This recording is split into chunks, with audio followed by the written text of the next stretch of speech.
welcome. Today we're at Salcare in Heanor for the first of 4 interviews with the people that work up here. 2 of them will be interviews with volunteers and 2 with members of staff. The first one is with Lizzie.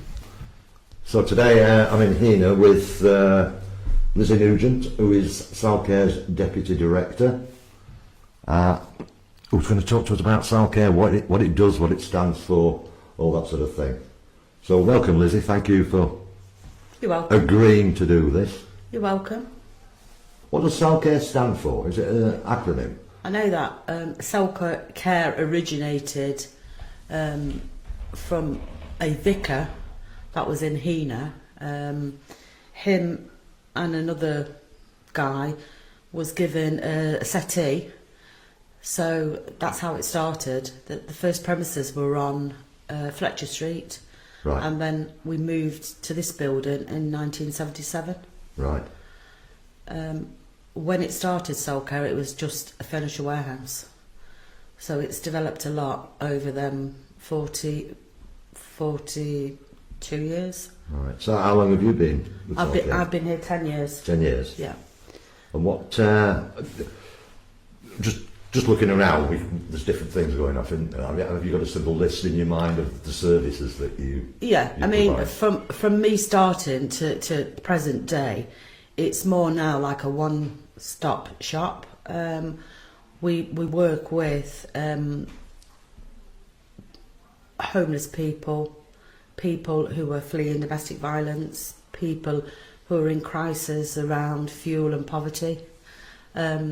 My main job is upstairs. I manage a team of domestic violence workers. We work with men and women that are suffering domestic violence, and we work with them on a medium risk basis, but we do also work with high risk clients as well. So day to day we take referrals from police, social workers, schools, hospitals. We then will assign a worker to work with that client. We've also got another service called Mackenzie Friend Service. So it was discovered in about 6 years ago that a lot of victims of domestic violence had a little part-time job. So they were over the threshold to get legal aid. So we funded some money from the MOJ so we could employ a full-time Mackenzie Friend worker. So what happens there is victims that have suffered domestic violence may have problems with contact with their children. Their perpetrator may have money, so they can be perpetrated through the court system. So we will apply into the court for non-molestation orders, prohibited steps and child arrangement orders. From start to finish, we support that victim from going into court with her, obtaining the orders and managing the orders with the client. That's been really, really successful. That's with men and women wanting to go into the court arena but haven't got the money to pay for a solicitor. Right. We also will support them if they've got a solicitor, just to take them to court and stay with them around the court areas, either on special measures or just sitting in the public gallery. We've also got a service called CHIDVA. The CHIDVA is a young person's advocate. So if we've got a victim and she's got a couple of children who has witnessed domestic violence, then we'll work alongside of the victim and the child. So the child will have some support for 12 weeks. Might be in Salcare or it might be in the schools. We go in the schools and they come out of lessons and they have some play therapy. We've also got a psychotherapist service.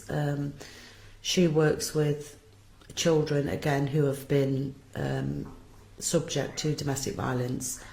So she will work with them on a 12-week basis. She can extend that for 6 weeks depending on the severity of the case. We also run 3 groups a week called the Freedom Programme. The Freedom Programme is designed for victims women of domestic violence, they may still be in that relationship with the perpetrator, or they might have just fled the perpetrator. Right. So it's a 12-week programme around healthy relationships, different triggers. So we come together once a week for an hour and a half. We've just introduced, after the Freedom Programme on a Friday, we have a play therapist. She comes in on a voluntary basis and she does some painting, some craft work as a downtime. After talking about traumatic stuff, she will then work with them for another 45 minutes, setting goals, setting visions, where they want to be. So that's on a Friday from 10:30 till 12:15. And then on a Thursday, lots of victims of domestic violence haven't got childcare. So we do it online on a Thursday at 11 o'clock. So they just pop online, and we've got a group online on a Thursday. Then on Monday evening, we do another group, 7:30 till 8:30. There is, people that go to work and they haven't got childcare. Yeah. So they get the children to bed and then they pop on the group. So we look to sort of cover everybody's different needs, because some people think if you're suffering domestic violence you don't go to work, which it actually is not true. So that's another opener for them, getting some support on a Monday evening. Also, if they want to talk after group, there's 2 members of staff that will take that group. We'll phone her back later and make sure that she's safe and she's well. That's that part of it. We do have students that we take in from Trent University. Right. We have law students that come in. We've got 3 at the moment. They will just take the heat off the Mackenzie Friends, writing some orders for us and basically supporting us through their placement. We've also got 3 art psychotherapists, again helping the art therapists around her waiting list. They're here, I think it's for 90 days, 3 days a week. Sounds just back to one point. It sounds quite prescriptive that you allow them 12 weeks. Surely you can't put a sort of date on when a problem finishes or it's over. No. I mean, it's 12 weeks for the children. Oh, sorry. Yeah. That's just for the children. Yeah. Because what they aim to do is, if they work with them for 12 weeks, if they need more work, they then may refer them on to the art psychotherapists. Right. So they're not sort of left after 12 weeks. Right. They're either established something or they need further help. And so what are your funding channels? Well, at the moment, we're really, really struggling for funds. We get funded by the OPCC. That's the safety team. That's the CHIDFAs. What's the OPCC? The Police Crime and Commission. Right. So they fund us. They don't fund the psychotherapy, the art psychotherapy. Children needed, but we lost that funding. It's going to finish in February time. Yeah. So the safety team have been funded now for another year till next year, and that's the IDVAs. And we've also got an ISVA service, a sexual violence worker. So a lot of the time we'll get referrals in for domestic violence, where in actual fact, through one-to-ones and discussions, they'll disclose that there were actually rape within that relationship. Right. So we will then support them to report to the police, support them through the prosecution service. What would happen? This is a sort of voluntary thing, though, isn't it? A charity. Yeah. What in other places? What would happen? Where would the police refer people to? Well, within Derbyshire, we've got a consortium. We have got a consortium of other services. Right. But like I always say, there's enough domestic violence to double it again, Yeah. And I think funding is quite vital, because we are sort of developing new services, and we have got really, really good feedbacks. We've got families that if they didn't have the intervention from us, then, you know, one family in particular, she came from London into Heanor, where she felt she was sort of a fish out of water because she was an Asian person.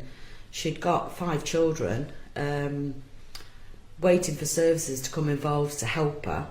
She had a child with additional needs, and in the end she turned to drugs. So she turned to drugs and the children were removed off her. So the children were removed. We continued to work with her and services. So what happened was she went to drug and alcohol services and got a service there, got a service with us around domestic violence, keeping your children safe. And as a consequence to that, she got a PA in place, which was to help her with the child with the additional needs, and all her children are returned back to her.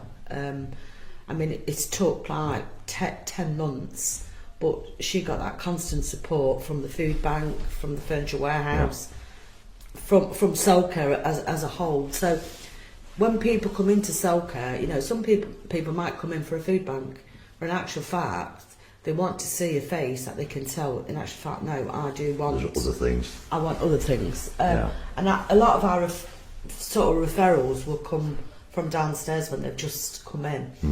Because what I'm sort of getting at is that, and I don't know enough about it to know, so that, which is why I'm asking you. So there's no sort of government-run service to help? No. I mean... All council, all the voluntary charity sector, this then? Yeah.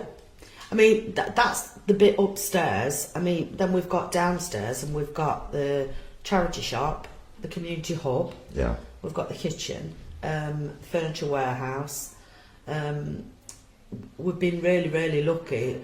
We've come together with Warburton's, and we're Warburton's hub, so we get the bread twice a week off them as a donation, because we're the hub for all the little charities to come to us to donate the bread out. Right. For health and safety reasons, going down.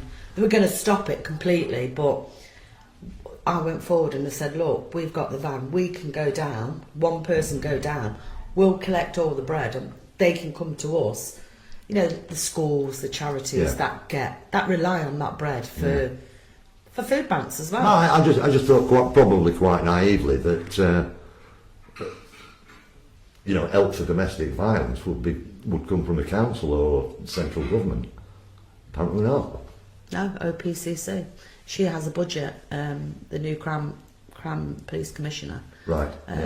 Would usually get funded for 3 years, but they've just done it for a year this year.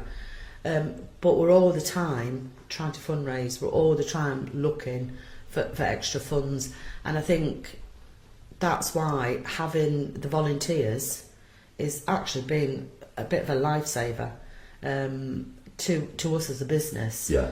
I mean, we've got volunteers that have come here as volunteers, and you know, they've turned their lives around a little bit, and then they're doing part-time work now here.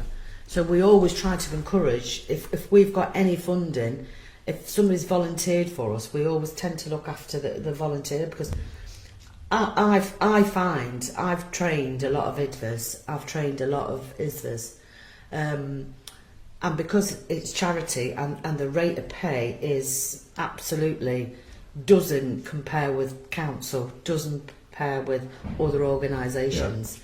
You know, they come here, they train, they give us so many years, and then they fly off.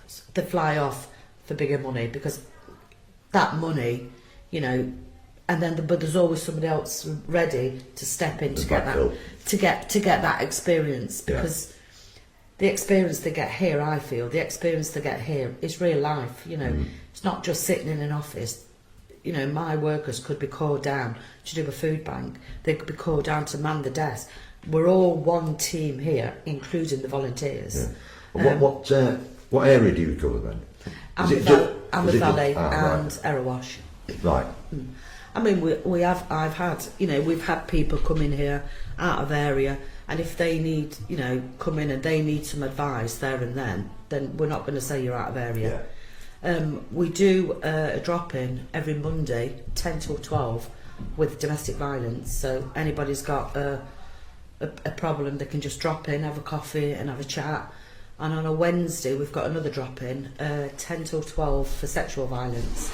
So that's open, because again, you know, to come into an organisation, you walk in, you know, and if you're not feeling the best of it, you don't have to say what you want. It's a safe space. You can go and make yourself a cup of tea and sit down and have a think. I mean, I've had people come in, and they've come 2 or 3 times, had a cup of tea and read the paper, and then went, and then came back when they felt they can talk to somebody. Yeah, I mean, that's what I really like about Salcare, because any student that comes to do placement, they don't want to leave. We haven't had any this year, but we usually have 3 social worker students.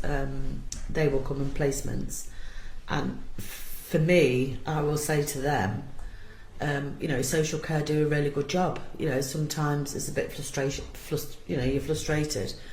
But I said, if you're going to be social workers, then you'll see the barriers that victims come up against. So that hopefully that'll make you a better social worker, rather than, you know, just reading it on the text. You know, they hit the ground running here. They have a caseload, you know, and they are frustrated sometimes, saying, but the social worker hasn't got back to them. And I guess, well, that's could be a learning curve for you. If you do make it as a social worker, you could be that better person. In general, then, I mean, I can remember as a kid, I was from quite a rough area, and sort of witnessing in you know, in the neighbourhood, you witness domestic violence, as it were. Does it? It's obviously not just in what I call rough areas, is it? Domestic violence, it's all over. But is it getting less and less, or does it just sort of follow a constant? Do you think you've been in it? There's no drop. I mean, my saying is, domestic violence has got no postcode. I've supported doctors, I've supported nurses, I've supported lecturers, I've supported, you know, quite high-profile people who have suffered domestic violence. So, and let's not forget, up to last year, I used to run a programme for the perpetrators, for the men that committed domestic violence, because a bit of my history is working with the men as well as the women. And again, I feel that's an area that they've gone on non-represent. I can't say the word, but I think perpetrators get the rough deal.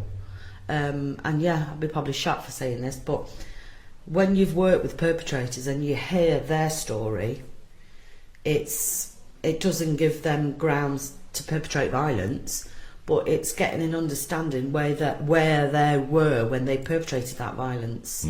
And you know, even support networks, everything's geared up for a woman. Everything's geared up for the woman, where, you know, lots of men that I've worked with have actually been victims of domestic violence but never reported it. Yeah. And you know, I'd ask the question, why didn't you report? Well, she's got the children. You know, I don't want her to get into trouble. Yeah. But you're in trouble.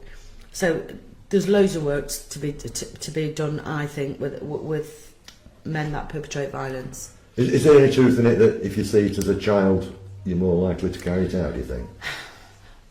You could say yes and no. Lots of men that I've supported have witnessed it, but also have been victims of domestic violence as children. Yeah. And then you deal with somebody who's had the best never seen any in their life, and they perpetrate violence. So I actually don't think, people say there's a statistic there, but I wouldn't like to comment. I think it's an individual basis myself. Yeah. How do you wind down, Lizzie? Because this is, I just imagine it's a very heartbreaking and stressful. Yeah, and I think, to be fair, because of my age and how long I've been doing it, you know, some of the younger girls, when I sit there and, you know, I'm telling them, no, you need to do this, they kind of look at me and I say, listen, you can't save everybody. Or if somebody doesn't turn up for an appointment, they take it quite personal. I said, listen, it's nothing to do with you, and you know, there's nothing else you could have done. And it's really being boundaried, keeping boundaries. because what you do at work, you don't want to do it at home. Yeah. So what I usually say to the who I support, my staff, you know, after 4 o'clock, you turn your phone off. You know, because, you know, when I did it when I first started, you know, somebody would ring at 9 o'clock at night, I think, oh, I'll have to answer them, you know, because you feel guilty if you don't. But if that phone's switched off, you can't see it till the next day. And that's all about experience, isn't it? That's all about, you know, because I think we come into this line of work because we do want to help people. We do want to, I mean, I've got a volunteer at the moment.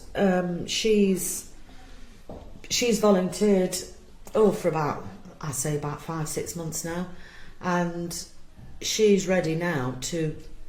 I've got another volunteer who does the downtown painting with the women. She's going to couple up with her. She's ready now to fly her wings.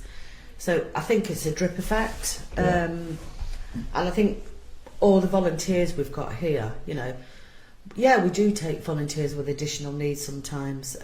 We do take volunteers that probably they've been somewhere else and they didn't get on, and I think it's about developing their potential, because everybody's got potential. You know, and like they said, you know, sometimes something square doesn't fit in a round hole, but we try our best to accommodate, without hurting anybody, to accommodate volunteers, because volunteers want to volunteer because they want to give something back, don't they? Yeah. See where he is, why he did what he did, and then let's put this family together, back together again. I'm not saying that's going to happen, but are we any closer to finding out reasons? Is it? I know it's not going to be, but you know, sometimes you imagine it's just alcohol and drug abuse that causes this stuff. Drug and alcohol they're not reasons, they're excuses. Right? Yeah. They're excuses. I didn't mean it. No, I know, but they're excuses. Because, you know, what I say is, if you know when you take a drink you're going to be abusive, then that's your choice. You chose to do that. It's like everything else, you know. I like a drink. If I have a drink and I say something I shouldn't say in a drink, I could turn around the next day and say, well, I was drunk, so you need to excuse me because I'm drunk. Well, no, you don't, because you said it. But I think some people will use, and they do, because they've said it to me, I was drunk, I don't remember. Didn't know what I was doing. So, expecting to be let off with that, and it goes, well, if you were drunk, that's an excuse. And they don't actually like when I say that's an excuse, or they might say, well, I did that to her because she wound me up. I goes, okay then. So is she in charge of your behaviour? So you telling me you assaulted her because she wound you up? Yeah. So is she in charge of your behaviour then? Does she tell you how to behave? No. And another big one is, would you go to work and assault somebody at work if they wound you up? No. So why did you do it to your partner? Because you can get away with it. Because I'm looking back on my life, I've come across a few blokes, you know, a few friends who have, they've been smashed about a bit by the partners. Never did anything about it, of course, because that's not what they knew. But on the other hand, the situations I've come across where it's been a man abusing a woman in some way, they've always tended to be bullied outside. And it's obviously not 100%, it's probably, I don't know, 4 or 5 times I've come across it. They've always been bullied at work or bullied in a social booze setting. And I often wondered, is it a reaction just to... Well, it's control, isn't it? So it comes down to control. If he can't control himself at work, but he can at home, then to be in control, because the top of the list is control. To be in control at home, you know, some people don't have to be physically violent. Some people can be verbally. They don't have to hit that partner. They can just be verbal. Yeah. Because the threat's there. No, and the actual men who were committing the violence were themselves bullied at work. Yeah. Well, they'd be bullied at work, so they've got no control at work. So the only control they've got is at home, controlling her. So that's why he can't say it at work, and he can't tell somebody at work, or he can't hit somebody at work, so he comes home and does it. very much so. Well, Lizzie, that's been great. Have you anything else on your mind? No, Anything to just say? this is the place that does big things. Anybody just who wants to pop in for a coffee and slice of cake, you're more than welcome. Yeah. And you don't have to have a problem to come here. I would have No. thought No. that's. You might have one when you leave, I'm only joking. Okay, Lizzie. Thank you. That's all right, you're welcome. Nice to meet you.